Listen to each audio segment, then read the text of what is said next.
भाजपला ज्या वेळेला कुणीही विचारत नव्हतं अशा वेळेला आपण एकट्यानं लढलो असं वक्तव्य एकनाथ खडसेंनी करत भाजपवर एक प्रकारे टीका केली आहे। तर आपल्या पक्षाच्या विरोधात रक्षा खडसे उभ्या राहिल्या असत्या तरी आमच्याच पक्षाची तुतारी वाजणार असा विश्वासही त्यांनी व्यक्त केला आहे।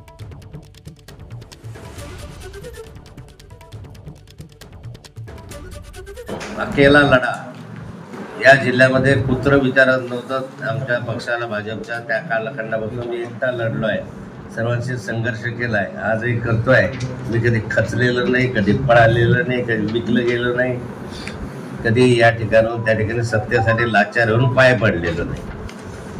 छळ झाला, सगळं झालं पण आपण टिकप राहिलो। तुम्हाला जे करायचं ते करा, माझा पक्ष मी आहे। यापुढे सुद्धा रक्षाताई जरी उभ्या असल्या तरी मी आपल्या तुतारी घेऊनच वाजवणार आहे।